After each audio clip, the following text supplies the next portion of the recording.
Nggih, matur nuwun. Bismillahirrahmanirrahim. Assalamualaikum warahmatullahi wabarakatuh. Alhamdulillah. Alhamdulillah wa syukurillah.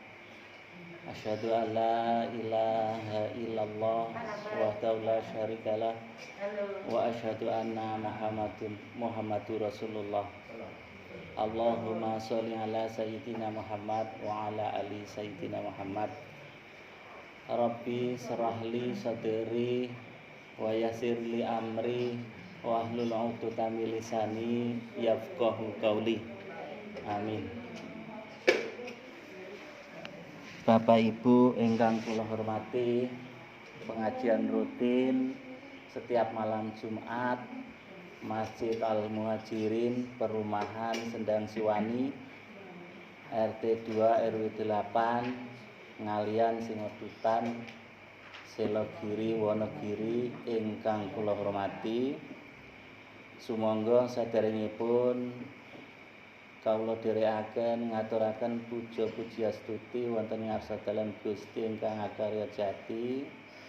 Katemah wonten ing ari palenggan menika kula lan panjenengan sami dipun lampahaken Gusti Allah dhateng Masjid Al-Muhajirin mriki ingkang saperlu mengikuti kegiatan taklim wonten ing dalu menika.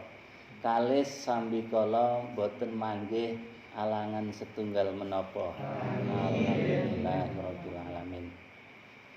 Ingkang salajengipun kepareng matur wonten ing dalu menika kula ketiban sampur matur wonten ngarsa panjenengan sami, mugi ingkang badhe kula aturaken dhateng Bapak Ibu mangke wonten gina lan manfaatipun kangge mlebu swarga ngoten.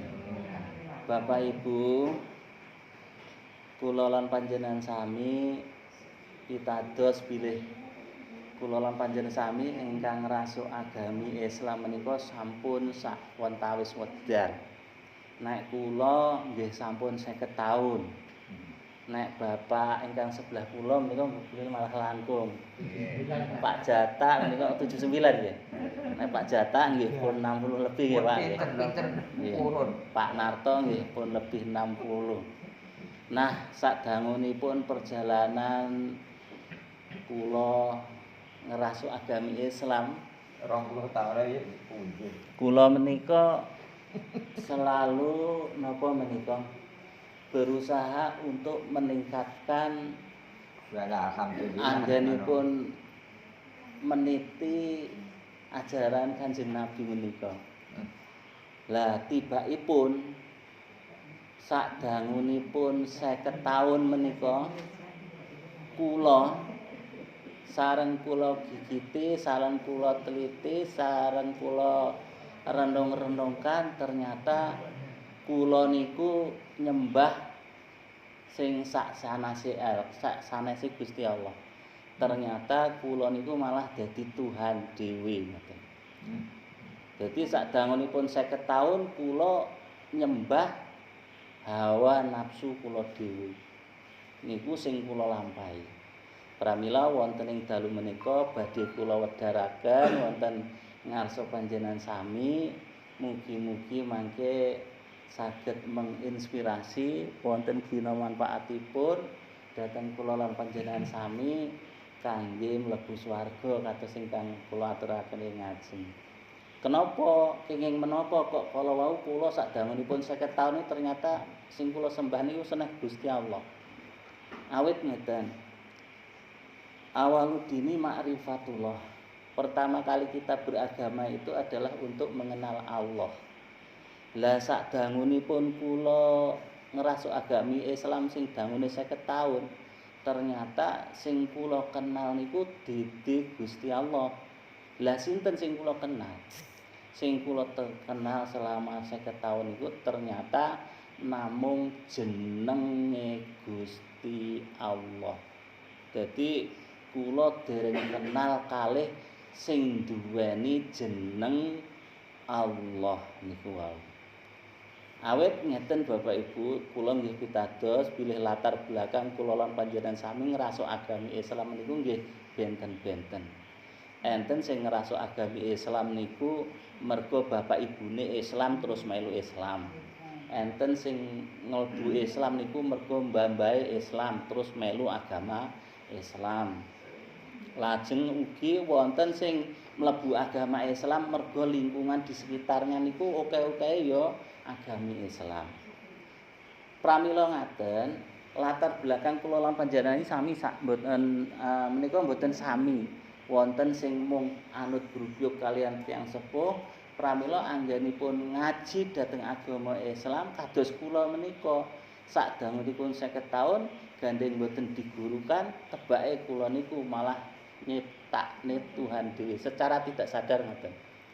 Lah kok saged ngoten? Mangke kula jabaraken. Ngeten Bapak Ibu. Kula lan panjenengan sami kala wau dipun aturaken awaludini ma'rifatullah. Pertama kali kita beragama itu adalah untuk mengenal Allah.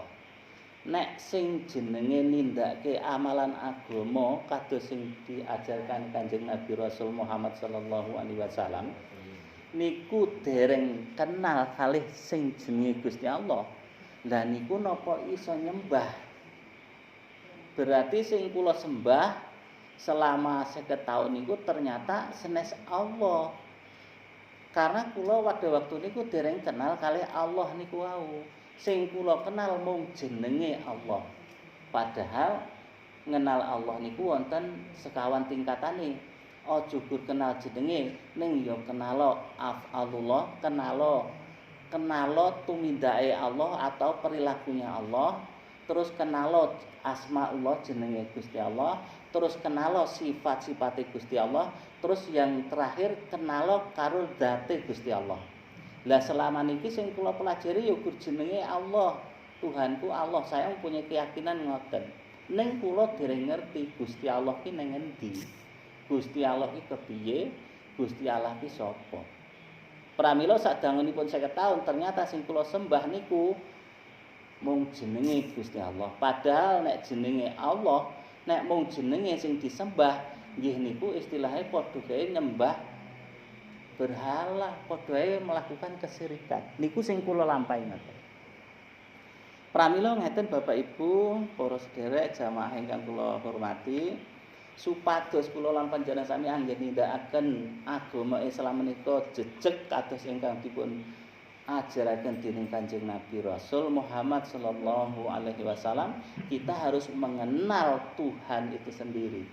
Lah caranipun kados pundi supaya kita itu mengenal dhateng Gusti Allah menika? Wonten nggih kalam ilhami ingkang asring dipun sebataken dening para ulama, para kiai, man arafa nafsahu faqad arafa rabbahu. Barang siapa yang mengenal dirinya, dia akan mengenal Tuhannya. Jadi kuncinya enten mriki. Nek kula lan panjenengan sami menika pengin kenal kalih Gusti Allah, kudu ngenal dirinya sendiri dulu. Lah diri sendiri niku sinten? Lah untuk mengetahui diri sendiri, mungkin nek pun ngertos dirinya sendiri, kula lan panjenengan sami menika sampun ngerteni awake dhewe ki sapa, baru mungkin ketemu kunci. Awit mriku dadi kunci ketemu karo Gusti Allah. Lah caranipun dos pundi supados kula lan panjenengan sami menika ngenal diri kula lan panjenengan sami menika. Kula lan panjenengan sami kedah ngerti asal usul kejadian kula lan panjenengan sami lahir wonten alam dunya menika. Jadi supaya kula lan panjenengan sami menika dapat mengenal diri kita sendiri, kita harus tahu asal usul kejadian kula lan panjenengan sami. Ngerti sangkan paraning dumadine awake dhewe. Lah, kula nggih yakin, kula nggih pitados bilih ingkang rawuh menika sedaya terlahir saking guwa garbanipun ibu. Boten wonten menungsa ingkang lahir wonten alam dunya menika tanpa lumantara dhateng tiyang sepuh kula, kedua orang tua. Boten wonten. Wonten nggih Quran dipun sebataken supados kula lan panjenengan sami menika ngertos sangkan parani dumadi, ngerti sangkan paraning kedadiane awake dhewe menika bilih kula lan panjenengan sami dipun sebataken wonten nggih Quran dipun dadosaken menungso, dipun cipta dening Allah menika saking saripati tanah. Dari saripati tanah min sulalatin. Kalau dalam surat Al-Mu'minun ayat 12 menika dipun ngendikaken dari min sulalatin. Dan ayat lain juga dipun sebutaken bilih menungso menika dipun cipta saking mintin, min turab dan min soleh dari tanah kering, tanah lempung, tanah tembikar. Lah tegese kados pundi kula lan panjenengan sami dipun cipta dening Gusti Allah saking saripati tanah. Napa kula lan panjenengan sami menika dipun cipta dening Gusti Allah dibentuk saking tanah sing dibentuk kemudian menjadi kula lan panjenengan sami? Tentu mboten. Nanging melalui perjalanan yang diperjalankan oleh Allah dimulai dari saripati tanah menika dados tumbuh-tumbuhan. Sak sampunipun dados tumbuh-tumbuhan, dadi tumbuh-tumbuhan ingkang tumbuh wonten tanah menika daharanipun tumbuh-tumbuhan tentunipun adalah dari saripati tanah. Dari saripati tanah kemudian naik menjadi tumbuh-tumbuhan. Tumbuh-tumbuhan menika ada yang jadi sayuran, ada yang jadi biji-bijian, ada yang jadi buah-buahan. Tumbuhan setelah tumbuh dari tanah, yang makanan dari tumbuh-tumbuhan itu adalah saripati tanah, kemudian didahar oleh calon kedua orang tua kita. Setelah dimakan oleh calon kedua orang tua kita, tumbuh-tumbuhan tadi, contohnya apa? Orang tua kita makan nasi dari padi tumbuh di tanah. Orang tua kita makan sayur-sayuran tumbuh di tanah. Orang tua kita makan buah-buahan tumbuh di tanah. Tumbuh-tumbuhan dari buah-buahan tadi, yang menghasilkan buah-buahan tadi adalah makanannya dari saripati tanah. Sak sampunipun tumbuh-tumbuhan menika dipun dahar kedua orang tua kita, maka masuklah ke lambung. Setelah masuk ke lambung diproses, dicerna, kemudian dipisahkan antara sari-sari makanan dan ampas. Kalau ampas itu dibuang setiap pagi melalui BAB. Kemudian sari-sari makanan itu didistribusi ke seluruh tubuh bapak ibu kita tadi, sebagai pengganti sel-sel yang rusak dan sebagai sel pertumbuhan di dalam bapak ibu kita. Maka untuk yang bapak jadilah yang namanya sel sperma, kemudian yang ibu jadilah yang namanya ovum atau sel telur. Saat itu bapak ibu kula lan panjenengan sami ngawontenaken pepanggihan. Sak sampunipun ngawonten pepanggihan antara sel telur dan sel sperma menika terjadilah pertemuan, dan saat itulah terjadi pembuahan. Sel ovum atau sel telur yang dibuahi itu akan terjadilah proses pembuahan. 40 hari pertama menjadi segumpal darah. Kemudian 40 hari kedua menjadi segumpal daging. Kemudian 40 hari ketiga itu akan menjadi bentuk tulang belulang yang dibalut daging atau menjadi bentuk yang sempurna. Tegasipun sempurna menika rikala kula lan panjenengan sami dipun cipta dening Allah wonten garbanipun ibu, dipun tepataken wonten garbanipun ibu rikala usia 40 hari ketiga. Jadi kalau dihitung hari itu 120 hari. 40 kali 3 berarti 120 hari. Kalau dihitung bulan itu 4 bulan. Saat itulah bentuk kita itu sudah sempurna. Jadi bentuk perjalanan proses kejadian kita itu sudah sempurna. Tegese sempurna pripun? Ada kepala, ada mata, ada hidung, ada telinga, ada mulut, kemudian ada leher, ada bau, kemudian ada badan, ada tangan, ada kaki, ada jari-jari, yang terakhir ada kelamin lanang atau wedok. Dan setelah disempurnakan bentuknya, maka Allah menjanji lagi kepada janin tadi, dawuh kados ingkang dipun jelasaken wonten ing Quran. Allah menjanji lagi dumateng janin yang ada di kandungan ibu kala wau, ingkang dawuhipun Gusti, nang leti dateng roh, alastu birabbikum, bukankah aku ini Tuhanmu? Maka sang roh menjawab, bala syahidna, nggih Gusti panjenengan pangeran kula. Dados proses kejadian manusia itu adalah seperti itu. Asal usul kejadian kula lan panjenengan sami ternyata itu adalah dipun perjalankan dening Allah, dipun cetak dening Gusti Allah dari saripati tanah. Nah, setelah bentuk yang disempurnakan tadi, kita menunggu 9 bulan 10 hari kurang lebih, lahirlah kita sang jabang bayi. Dan semua bayi yang terlahir dikatakan oleh Allah, kullu mauludin yuladu alal fitrah. Semua bayi yang lahir itu adalah fitrah suci. Kenapa? Karena bayi yang lahir itu belum terkontaminasi dengan kehidupan, dengan dosa-dosa dan perbuatan dalam kehidupan ini. Akhirnya setelah menjelang akhir balik, bayi tadi sedikit demi sedikit akan berlumuran dosa. Karena apa? Memakan yang namanya buah kehidupan, atau kalau di dalam Al-Quran disebutkan buah kuldi, buah pengakuan.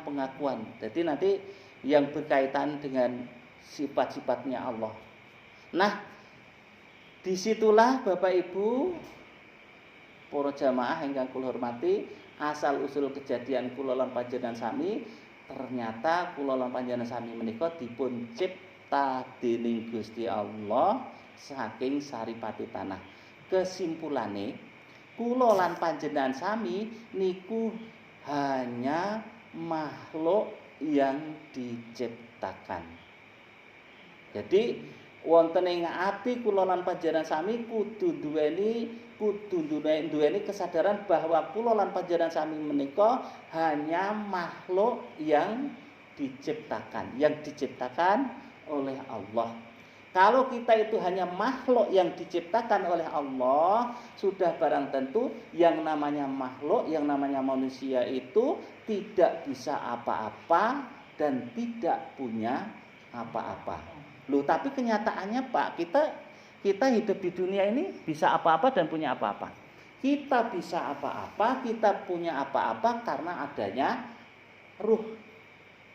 Allah maringi hati datang menungso menika. Allah maringi hati, Allah memberi jiwa, Allah memberi nyawa, Allah memberi ruh atau roh. Hati, jiwa, nyawa, roh itu disebut juga hidup. Lah, hati, jiwa, nyawa, roh, hidup itu adalah hayatullah. Itu adalah hidupnya Allah. Dan hidupnya Allah itu adalah Allah sendiri.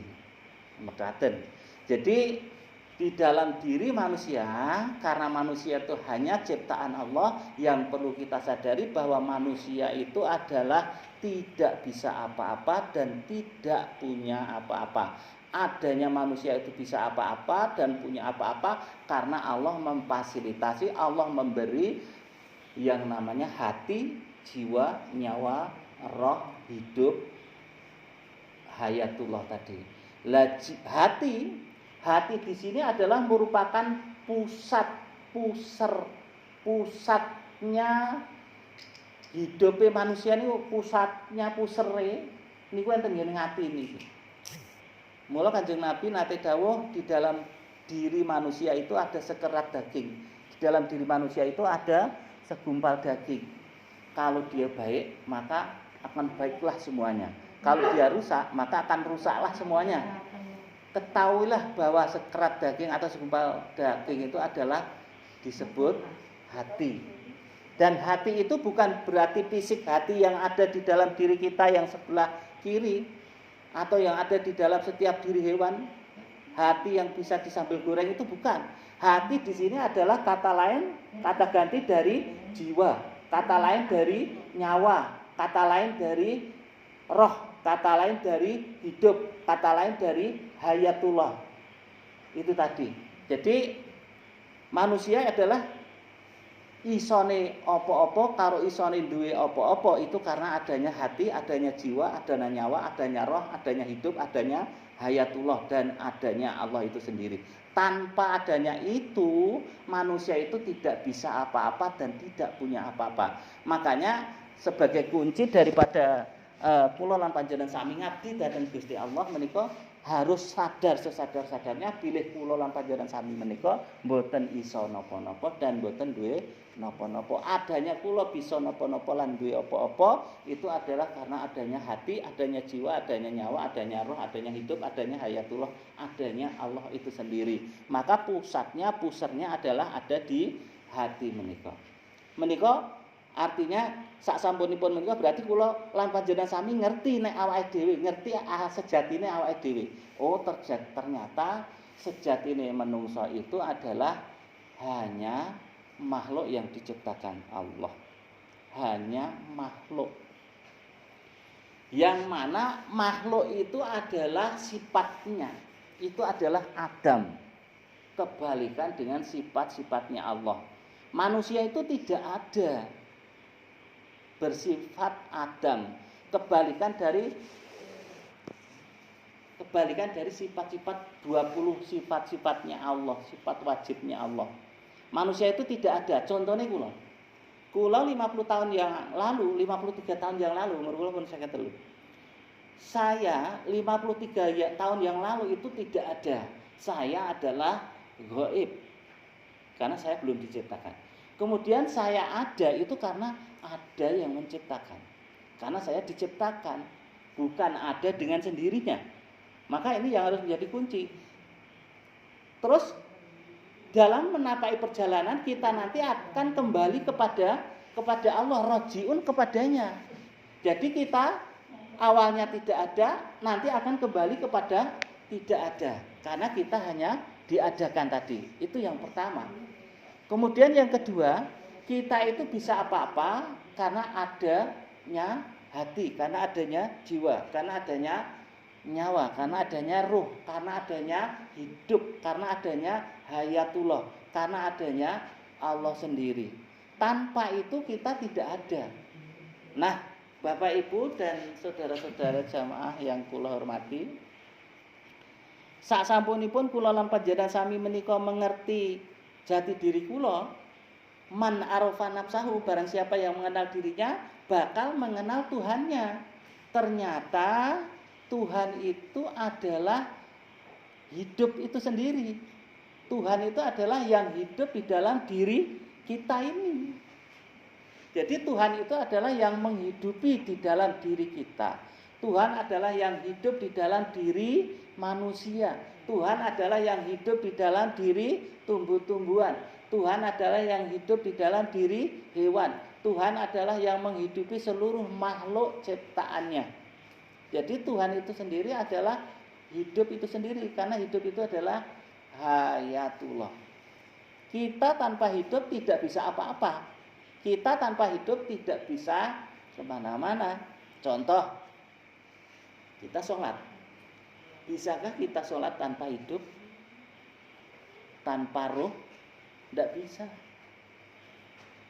Semua aktivitas yang kita lakukan ini adalah karena adanya hidup, karena adanya roh. Tanpa adanya hidup dan tanpa adanya roh, kita tidak bisa apa-apa dan tidak punya apa-apa. Makanya kunci daripada Allah, mengenal Allah itu adalah ada di hidup ini tadi. Nah, kalau Allah itu yang hidup, yang hidup dan menghidupi seluruh makhluknya, lah berarti Allah itu apa bisa dilihat, apa bisa dirasakan, apa bisa dinyatakan. Kalau kita itu sudah mengenal diri, bahwa diri kita itu adalah diciptakan oleh Allah, maka langkah yang kedua adalah barang siapa yang mengenal dirinya pasti mengenal Tuhannya. Kenapa? Karena Tuhan itu adalah yang hidup di dalam diri setiap makhluk ciptaannya tadi. Lah berarti hidup itu pirang-pirang. Berarti Tuhan pirang-pirang. Mboten ngaten, Tuhan hidup. Walaupun hidup itu ada di setiap diri makhluk ciptaannya, dan makhluk ciptaannya itu adalah banyak, tetapi hidup hayatullah itu adalah ahad. Hidupnya Allah itu adalah tunggal. Hidupnya Allah itu adalah hanya satu. Bukan hidupnya Allah itu banyak, bukan. Dan kita dihidupkan di dunia ini kita adalah karena berada di dalam hidupnya Allah itu sendiri. Jadi seperti itu. Jadi Bapak Ibu dan saudara-saudara sekalian, supaya kita bisa mengenal Allah, pertama tadi kita harus mengenal diri sendiri. Nah sekarang kalau kita sudah bisa mengenal diri sendiri, bagaimana supaya kita itu bisa mengenal Allah? Mengenal Allah itu berarti bukan hanya mengenal namanya, tetapi mengenal diri Allah itu sendiri. Kalau mengenal, yang namanya mengenal berarti bisa ketemu, bisa ngerti, bisa melihat dan bisa dinyatakan. Tetapi nanti jangan sampai salah pengertian dan terjebak bahwa kita mengenal Allah, mengerti Allah itu dengan mata kepala ini, bukan. Tetapi adalah dengan hati. Nah, sekarang bagaimana kita cara mengenal Allah?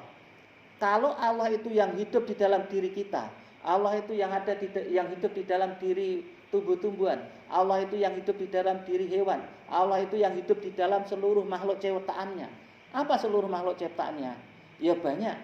Bumi, langit, bulan, bintang, matahari, planet-planet yang ada di luar angkasa yang tidak terbatas jumlahnya, itu pun juga makhluknya Allah. Termasuk juga yang tidak kelihatan menurut kita, setan, jin, malaikat, semuanya adalah makhluk Allah. Dan semuanya adalah hidup dari hidupnya Allah sendiri. Sekarang mari kita lebih berdalam lagi supaya kita bisa mengenal Allah itu. Bapak Ibu, alhamdulillahirabbil alamin, bahwa ternyata hidup yang menghidupi diri setiap makhluk ciptaan Allah itu adalah hayatullah. Seluruh makhluk yang diciptakan oleh Allah itu adalah diliputi oleh hayatullah itu sendiri, diliputi oleh hidupnya Allah sendiri. Dan hidup itu bisa dirasakan.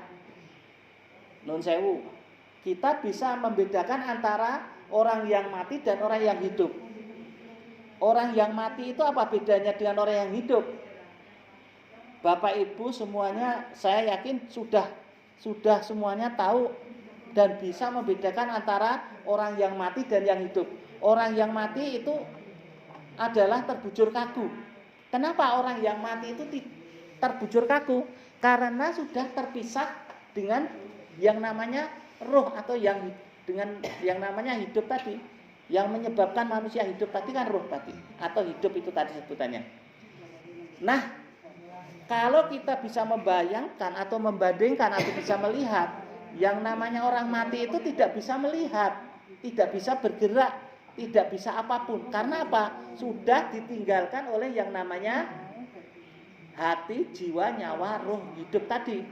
Berarti yang menyebabkan manusia itu bisa hidup, bisa bergerak, bisa punya apa-apa, itu adalah karena adanya roh tadi, adanya hidup tadi. Dan hidup yang ada di dalam diri setiap manusia itu tadi adalah hidupnya Allah atau hayatullah. Jadi kalau kita bisa merasakan bahwa diri kita itu adalah hidup, berarti kita bisa merasakan adanya Tuhan. Dan ternyata Tuhan itu adalah dekat dengan diri makhluk ciptaannya. Termasuk Tuhan itu adalah dekat dengan diri kita sendiri.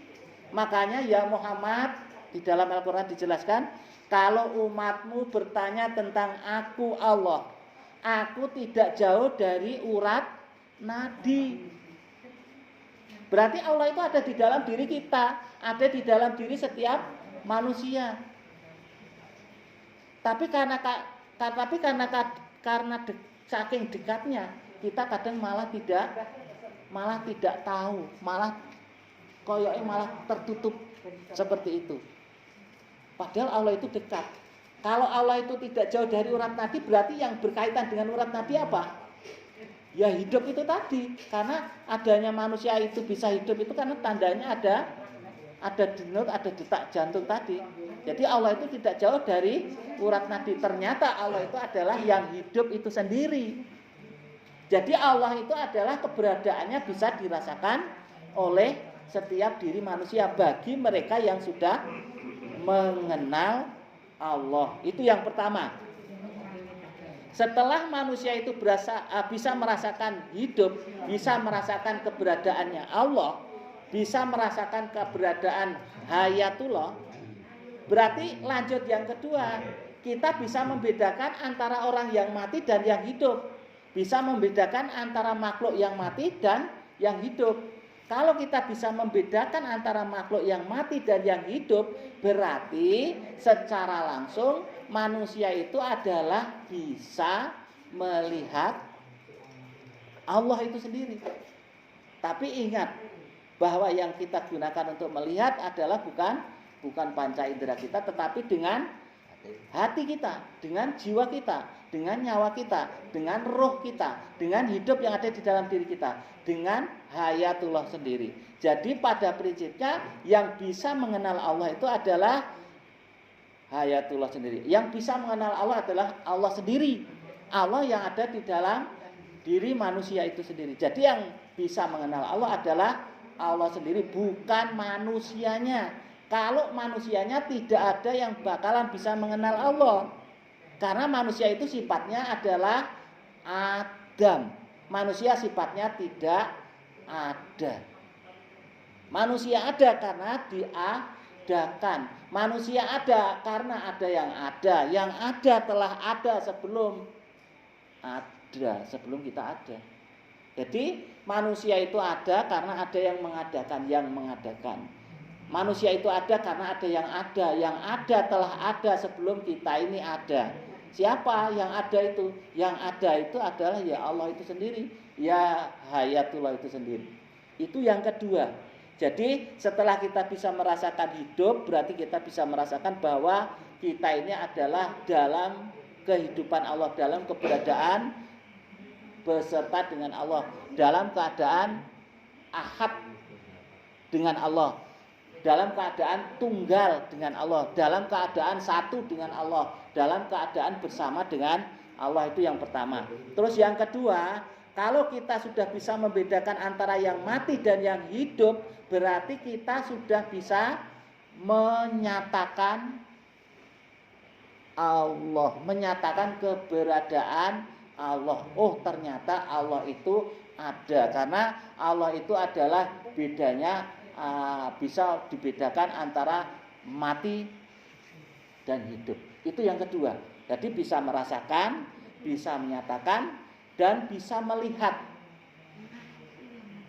Bisa merasakan kalau kita ini hidup. Kalau kita bisa merasakan hidup, berarti kita bisa merasakan keberadaan Allah. Itu yang pertama. Kalau kita bisa melihat, bisa membedakan antara yang mati dan yang hidup, berarti kita bisa melihat Allah. Kemudian kita bisa membuktikan bahwa Allah itu adalah yang hidup dan yang menghidupi seluruh alam jagat raya ini, berarti kita bisa menyatakan keberadaan Allah.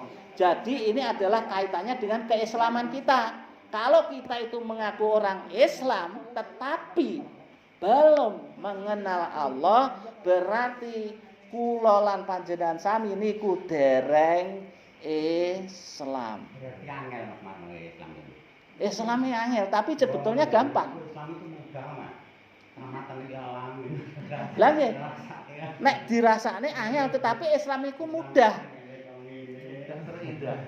Mudah tur ndak mboten angel Pak D. Ngeten contone.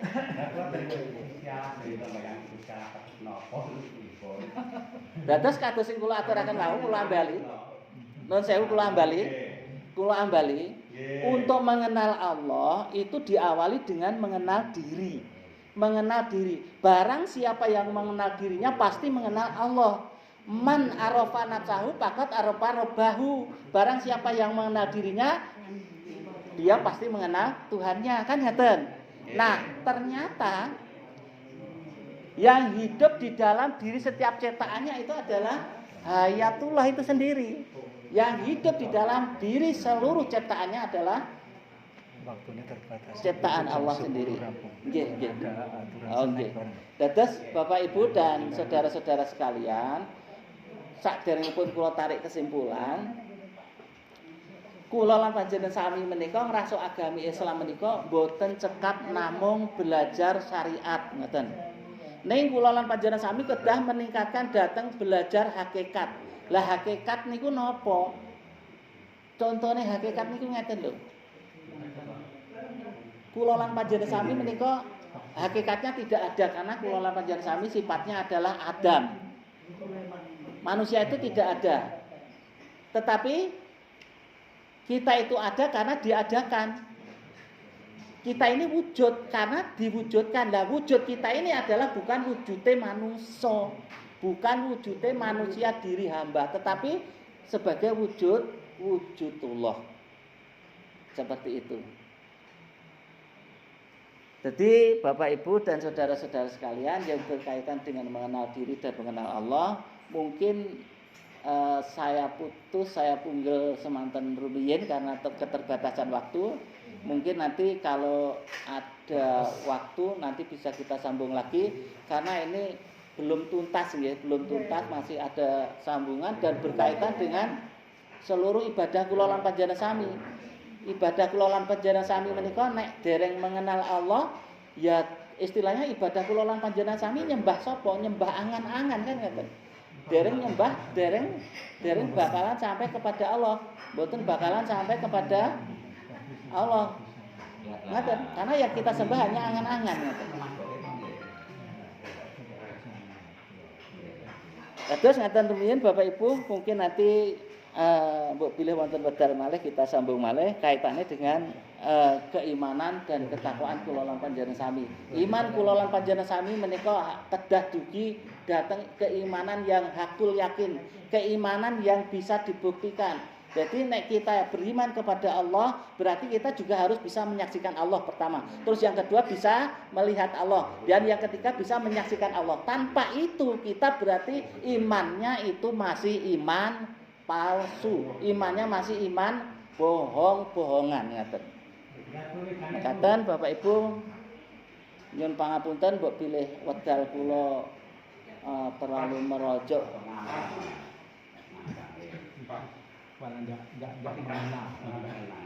Nggih, matur nuwun ngapunten. Assalamualaikum warahmatullahi wabarakatuh.